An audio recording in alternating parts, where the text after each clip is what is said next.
Hello रिवन। जैसे आप लोगों को पता है कि अमेरिका ने कनाडा से अपना पीस प्लान का न तो वापस ले लिया है। उसके उलट कनाडा ने भी कनाडा के जो प्राइम मिनिस्टर है मार्क कार्नी, उन्होंने अमेरिका पलटवार करते हुए कहा है कि अमेरिका कनाडा की वजह से बना हुआ है, न बल्कि कनाडा अमेरिका की वजह से बना हुआ है। उन्होंने कहा है कि हम कनाडाई हैं, हम अपना नेतृत्व खुद करना जानते हैं, कनाडा अपने आप पे मजबूत है। इन्होंने इसमें कहा है कि ये न्यूज 18 की खबर है कि Canada does not like because of us, Carney hit back after Trump claim at Davos summit. जैसे कि दावोस समिट में अमेरिका ने कनाडा पर ब्लेम किया है कि कनाडा उनकी वजह से वो अब तक सेफ है, सुरक्षित है, क्योंकि उसने सुरक्षा प्रदान की हुई है। एक तरीके से अमेरिका ने कनाडा पर अपना हक जमाते हुए कहा है। वैसे भी ट्रम्प ने पहले ही कह चुके थे कनाडा भारत अमेरिका का क्या नवा राज्य बनेगा। इसके उपलक्ष्य में कई भी बातें हैं जो कनाडा के बारे में हैं कि he added Canada and the United States have built a remarkable partnership in the economy, in the security and a rich cultural exchange, but Canada does not lie because of the United States. Canada ने कहा है कि Canada और America में एक बहुत गहरी partnership हुई है और उनके कल्चरल एक्सचेंज भी हैं। बल्कि ये कनाडा के प्रधानमंत्री ने ये भी कहा है कि कनाडा अमेरिका की वजह से जीवित नहीं है, बल्कि वो इस वजह से जीवित है क्योंकि वो लोग कनाडाई हैं। और इस वजह से अमेरिका भी खफा है कि इसी वजह से उन्होंने अपना पीस प्लान अमेरिका से वापस ले लिया है। और मुझे नहीं लगता कि जैसे कनाडा के प्रधानमंत्री इस समय हम मतलब हर देश की यात्रा पे निकले हुए ट्रेड डील के बारे में, क्योंकि उन्हें पता है कि फ्यूचर में कहीं न कहीं कनाडा पे संकट आने वाला है। तो यही ये बात है कि भारत और कनाडा के रिश्ते भी मजबूत हैं जहाँ तक, और हर देश को स्वतंत्रता की प्राप्ति होनी चाहिए, भारत का ऐसा मानना है। और वैसे अगर ये ट्रेड डील कनाडा के साथ कैंसिल हो जाती है तो फिर से कहीं टैरिफ का प्लान एक बार दुनिया पे असर न करने लगे। इस वजह से देखते आगे क्या होता है। जैसे आप लोगों को पता है कि कनाडा और भारत के रिश्ते काफी अच्छे हुए हैं। तो कनाडा ने वहाँ का मतलब कि अमेरिका ने कनाडा से अपना पीस प्लान वापस ले लिया है। और जैसे वर्ल्ड इकोनॉमिक फोरम की बैठक davos में चल रही है, वहाँ पर कनाडा के प्राइम मिनिस्टर ने खुल के बोला है।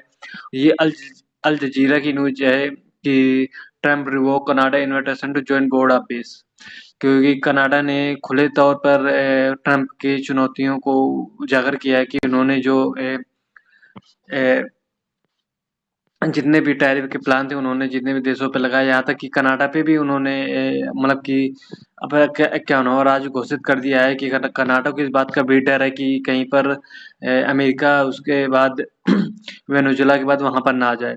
तो इसे United State president Donald Trump has withdraw invitation from Canada to join board of Peace the initiative aimed at resolving global conflict. जैसे आप लोगों को सभी पता है कि कनाडा और भारत के रिश्ते अच्छे हैं और हमारी एक ट्रेड डील भी कनाडा के साथ है और वहाँ से काफ़ी हमारा अच्छा संबंध है।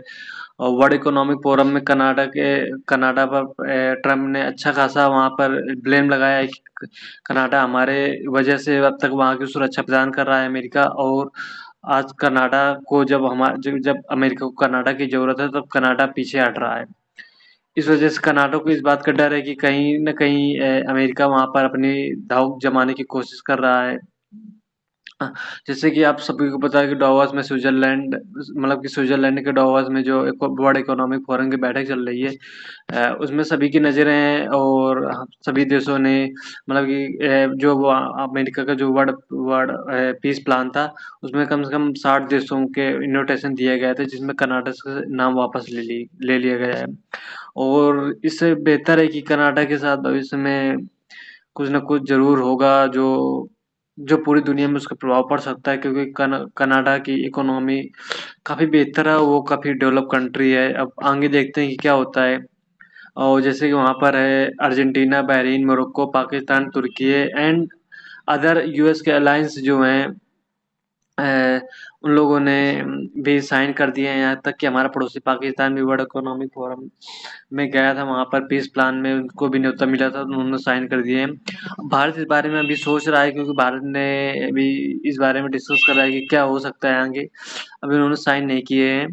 और रशिया के बारे में बात करते हैं तो उसकी न्यूज़ हम जल्दी लाएंगे, क्योंकि वहाँ पर जो है वर्ल्ड इकोनॉमिक फोरम में जो बैठक चल रही है अमेरिका और वहाँ के सभी देशों के प्रधानमंत्री या राष्ट्रपति के साथ में, वहाँ पर जो स्थायी सीट के लिए $1 बिलियन डॉलर के लिए ट्रम्प ने वो कहा है कि $1 बिलियन आपको देने पड़ेंगे। और गाजा गाजा को मतलब कि गाजा को बनाने के लिए, या तो मान लो कि या यूएन को चुनौती देने के लिए हम कह सकते हैं। तो आगे देखते हैं क्या होता है, हो सकता है कि आगे भविष्य में काफ़ी कठिनाई आने के चांसेस हैं। Okay, thank you.